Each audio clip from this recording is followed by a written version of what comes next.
Bakery ജോലി കഴിഞ്ഞ് അജ്മാനിൽ നിന്നും ഷാർജയിലേക്കുള്ള യാത്രയിൽ ബസ്സിലിരുന്ന് അല്പം മയങ്ങിപ്പോയി. അലിയാണോ എന്ന ചോദ്യം കേട്ട് തിരിഞ്ഞു നോക്കി. അതെ, എക്സിക്യൂട്ടീവ് ലോക്കിൽ ഒരാൾ. എന്നെ മനസ്സിലായോ? ഇല്ല എന്ന് തലകൊണ്ട് ആംഗ്യം കാണിച്ചു.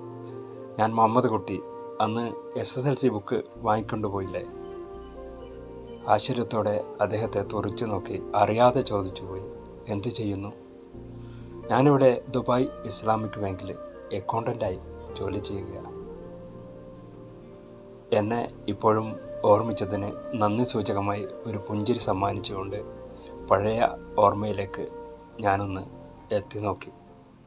അന്ന് മൂക്കുതല ഹൈസ്കൂളിൽ 82-83 ബാച്ചിലെ SSLC പരീക്ഷ എഴുതി പരാജയപ്പെട്ടു. ഒരു വർഷം വീട്ടിലിരുന്നു. അടുത്ത വർഷം മാമൻ കൊണ്ടുപോയി ട്യൂട്ടോറിയൽ കോളേജിൽ ചേർത്തു. 2 രൂപയായിരുന്നു വീട്ടിൽ നിന്ന് ചെലവിന് തന്നിരുന്നത്. അതുകൊണ്ട് ചങ്ങരംകുളത്തുള്ള പ്രകാശ് ഹോട്ടലിൽ വെച്ച് 2 പൊറാട്ടയും ചായയും കഴിക്കും.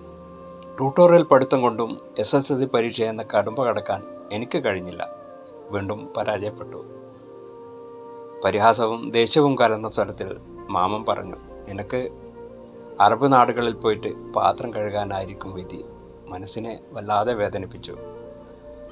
2 വർഷം ഞങ്ങളുടെ മഹലിലെ പള്ളിയിലെ ദർസിൽ ഓതാൻ പോയി.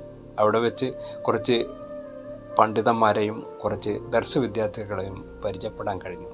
ഗൾഫിലേക്ക് വരുന്നതിന് 2 ആഴ്ച മുമ്പ് ദർസിലെ ഒരു വിദ്യാർത്ഥി വന്ന് എന്നോട് ചോദിച്ചു, നിങ്ങൾ ഇനി SSLC എഴുതുന്നില്ലെങ്കിൽ ആ ബുക്കുകളൊക്കെ എനിക്ക് തരാമോ എന്ന്. എനിക്ക് കഴിയാത്തത് അവന് കഴിയട്ടെ എന്ന പ്രാർത്ഥനയോടെ ഞാൻ എൻ്റെ ബുക്കുകളൊക്കെ വളരെ സന്തോഷത്തോടു കൂടി അവന് കൈമാറി. അവരാണ് ഇപ്പോൾ പിറകിലിരിക്കുന്ന മുഹമ്മദ് കുട്ടി. അറിവ് നേടാൻ വേണ്ടി ഒരാൾ തീരുമാനിച്ചിറങ്ങിയാൽ പ്രായമോ സാഹചര്യമോ സാമ്പത്തികമോ അതൊരു തടസ്സമാവില്ല എന്ന് എനിക്കും ഇപ്പോൾ മനസ്സിലായി. വീണ്ടും ചലിക്കുന്ന ചക്രം. രചന അലി ചിറ്റയിൽ. ശബ്ദം നൽകി അവതരിപ്പിച്ചത് അസൻ ഷക്കൂർ, നാദാപുരം.